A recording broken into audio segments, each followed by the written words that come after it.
সকাল বাজে এখন 5:30। জয় জগন্নাথের নাম নিয়ে স্নান টান করে পরিষ্কার পরিচ্ছন্ন নতুন বস্ত্রে চলে এসেছি মন্দিরে। আর জগন্নাথ দেবকে দর্শন করব। প্রায় 5 বছর কিন্তু পর আসলাম পুরীতে। আকাশটা কিন্তু এখনো মেঘে ভরা। গুড মর্নিং বন্ধুরা, কেমন আছো সবাই? সবাইকে ওয়েলকাম জানিয়ে আজকের ব্লগটা শুরু করছি।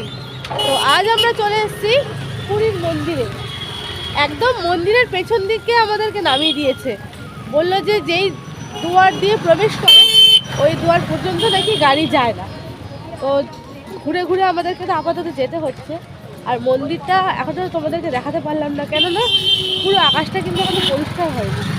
দাঁড়াও, মন্দিরটার সামনে এসেছি, ব্যাক ক্যামেরা তোমাদের কিছু দেখাচ্ছি।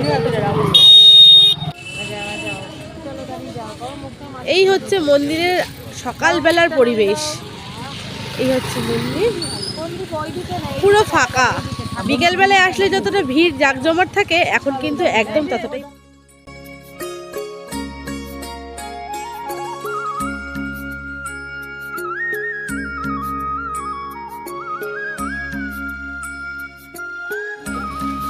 দারুণ। মন্দিরের আশেপাশের পরিবেশটা কিন্তু এখন অনেক চেঞ্জ করে দিয়েছে। আজ থেকে 5 বছর আগে এসেছিলাম যখন যেমন ছিল, এখন টোটালি চেঞ্জ হয়ে গেছে। আর জানি না এটা কোন দুয়ারে আমাদের নামালো। সুন্দর আশেপাশটা বেশ গাছগাছড়া দিয়ে করে দিয়েছে, আগে এগুলো ছিল না। সব নতুন নতুন কাজ হচ্ছে এগুলো। পেছন দিকটায় আমাদের নামিয়েছে।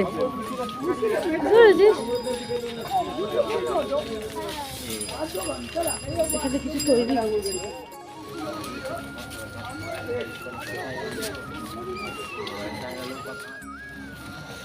এই দুয়ার দিয়েই হয়তো আমরা প্রবেশ করব। এটা অশ্ব দুয়ার। কত চারা গাছ রাখা, এগুলো হয়তো এখানে সব লাগানো হবে।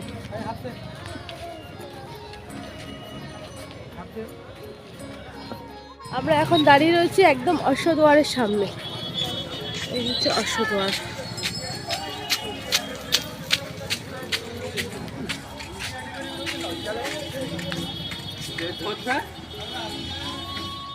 চারিদিকে সব কনস্ট্রাকশনের কাজ হচ্ছে, চারিদিকে কাজ হচ্ছে।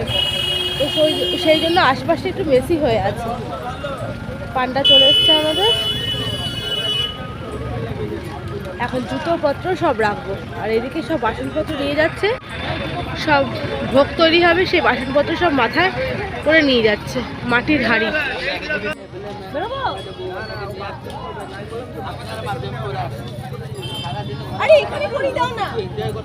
বেরিয়ে পড়লাম মন্দির থেকে পুজো দিয়ে। এত ভালো করে পুজো দিলাম, মানে পুজো তো দেওয়া না, পুজো পান্ডাই দেয়। দর্শন করলাম যে বলে কিন্তু বোঝাতে পারবো না। হ্যাঁ, তো যেটা বলছিলাম, এত সুন্দর করে দর্শন করলাম যে বলে বোঝাতে পারবো না। রন্ধনশালা, যেখানে 9টা পাত্রে একসঙ্গে রান্না হয়, সেটাও কিন্তু দর্শন করে আসলাম। মানে ভেতরে ছিল 2টো নদী, গঙ্গা নদী, যমুনা, সরি ভুল বলছি, গঙ্গা কুয়া, যমুনা কুয়া। সমুদ্রের জল তো লবণাক্ত, তো সেই জল দিয়ে কিন্তু ভগবানের ভোগ রান্না হয় না। গঙ্গা আর যমুনা কুয়া থেকে যে জলটা বেরোয়, সেটা দিয়েই কিন্তু জগন্নাথ দেবের ভোগ রান্না করা হয়। তো তারপরে যেটা বলছিলাম, ফটো তোলার জন্য ক্যামেরাটা একটু পজ করে দিয়েছিলাম। মানে এত সুন্দর করে রান্নার ওখানে আয়োজন। সব একদল রান্না, মানে সবজি কাটছে, একদল নারকল কুটছে, একদল সেগুলোকে ধুচ্ছে। এক জায়গায় 9টা পাত্র রাখা আছে, ধুয়ে ধুয়ে সেখানে দিচ্ছে। এইভাবে কিন্তু মানে রান্নার প্রক্রিয়াটা চলছে। আমরা তো এখন সকালবেলায় যেহেতু এসছি, ভোরবেলায় কিন্তু হচ্ছে, মানে মালপোয়া, পিঠে যেগুলো দেওয়া হয় ঠাকুরের ভোগে, সেইগুলো ভাজা হচ্ছে। এখনও অন্নভোগ যেটা দেওয়া হয় বা 56 ভোগ যেটা হয়, সেটা কিন্তু শুরু হয়নি। তো যাই হোক বন্ধুরা, এত সুন্দরভাবে দর্শন করলাম, বলে বোঝাতে পারবো না। আর আমরা যে এখানে দাঁড়িয়ে রয়েছি, এটা কিন্তু হচ্ছে এখন অশ্বদুয়ারের সামনে দাঁড়িয়ে রয়েছি। কিছুটা গেলে, এই পাশে কিছুটা গেলে কিন্তু অশ্বদুয়ার। আর যেটা সিংহদুয়ার, সবচেয়ে বেশি বড় দুয়ার, সেখানে প্রচণ্ড ভিড়। আর যেহেতু এখন ক্রিসমাসের ফেস্টিভ্যাল রয়েছে, তার জন্য মানে পান্ডা ছাড়া তো যদি নিজেরা আসো, পুজো দেওয়া অসম্ভব। আর আমি যে একটু দাঁড়িয়ে কথা বলছি এখানে, ওটার সামনে গিয়ে কিন্তু সেটা পসিবলই না, এতটা পরিমাণে ভিড়। যেমন যানজটের ভিড়, তার সঙ্গে কিন্তু রয়েছে মানুষেরও প্রচণ্ড ভিড়।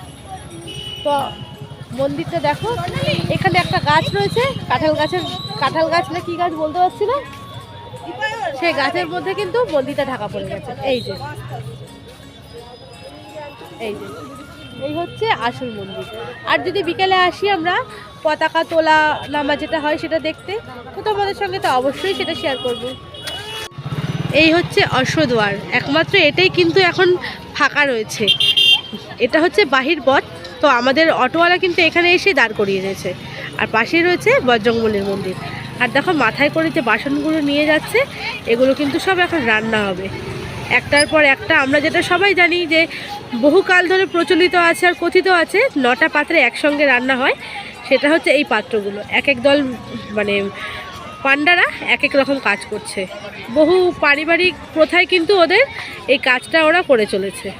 এই যে ঝুড়ি করে আবার দিয়ে আসলো, এই দেখো ঝুড়ি আবার খালি হয়ে গেছে, এতে করে আবারও সেই বাসন নিয়ে সেই যাবে।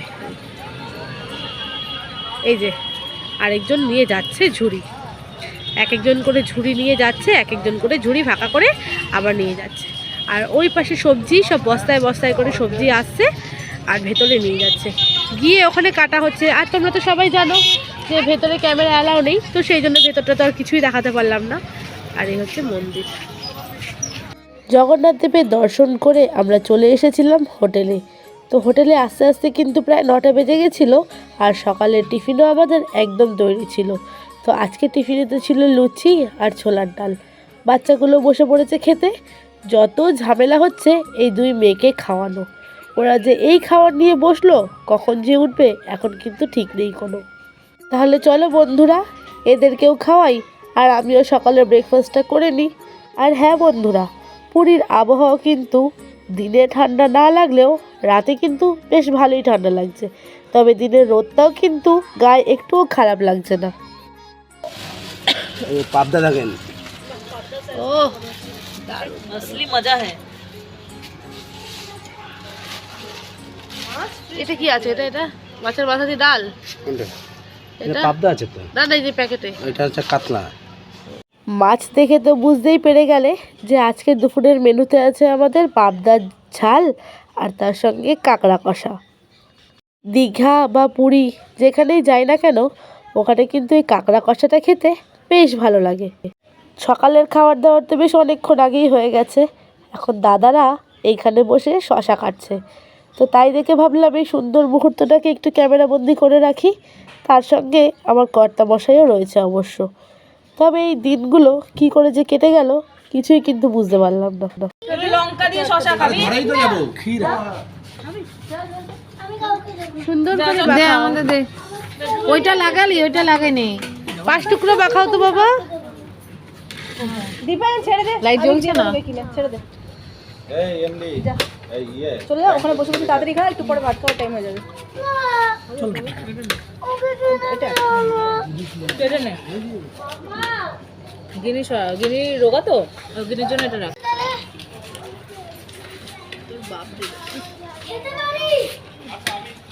এই তোর বাপটা কোথায় রে? এই বাবা, বাবা কোথায়? সব টিফিন ব্রেকফাস্ট করার পর এখন একটু ফল খাওয়া হচ্ছে। এবার যেমন তেমন ফল না, শশা ফল। বাচ্চাগুলো কিন্তু দৌড়ে চলে এসেছে ফল খাওয়ার জন্য। ওদের ফল খাওয়া হচ্ছে নামমাত্রই খাওয়া, তবুও এই সুযোগে যদি কিছু খাবার মুখে দেয় এইটাই অনেক। হাজারো বকাঝকা দিয়ে কিন্তু ওদের দুজনকে খাওয়ানোই যাচ্ছে না। এদিকে মাছ আর কাঁকড়া কাটতে দেখে সব বাচ্চাগুলো দেখ ভিড় করে দিয়েছে।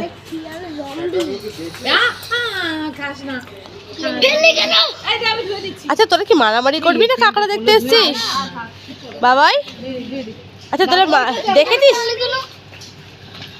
সকালবেলায় যেহেতু জগন্নাথ দেবের দর্শনে গেছিলাম আর দুপুরবেলায় ভোগ খাবো না তা তো হয় না। তবে বেশি ভোগের কিন্তু আমরা অর্ডার দিইনি, অল্প স্বল্পই দিয়েছিলাম, কেননা দুপুরে যেহেতু রান্নাবান্নাও হয়েছিল আর ভোগ যাতে আনার পরে নষ্ট না হয় সেই জন্যই। তবে বন্ধুরা পুরী গিয়ে কিন্তু এবার নতুন জিনিস একটা উপলব্ধি করলাম। এতদিন শুধু ভিডিওর মাধ্যমেই শুনে গেছি কিংবা দেখে গেছি যে জগন্নাথ দেবের ভোগ কিভাবে রান্না হয়, একসঙ্গে 9টা পাত্র বসিয়ে কিভাবে সাজিয়ে গুছিয়ে রান্না বান্না হয়, সেটাই কিন্তু এবার দেখলাম যে একটা পাত্র একসঙ্গে বসিয়েছে। সবার আগে রান্না কিন্তু শেষ হয়েছে একদম ওপরের পাত্রে। ভেতরে রান্নার ওইখানে সবজি কাটা, ধোয়া, মশলা করা সমস্ত কিছু। এবার কিন্তু দেখে জীবনটা সার্থক হলো। দুপুরের খাওয়া দাওয়া করতে বসে পড়েছি। আর যাই হোক না কেন এদের দুজনকে ভুলিয়ে ভালিয়ে কিন্তু কিছুতেই খাওয়ানো যাচ্ছে না। আর আজকের দুপুরের আমাদের মেনুতে ছিল সর্ষে পাবদার ঝাল, ডাল, ঝুরি আলু ভাজা আর তার সঙ্গে ছিল চাটনি আর পাঁপড়। আর আমরা যে ক্যাটারিং সার্ভিস রান্নাবান্নার জন্য নিয়ে গেছিলাম, প্রথম দিন থেকে শেষ পর্যন্ত তাদের রান্নাবান্না কিন্তু ছিল অসাধারণ।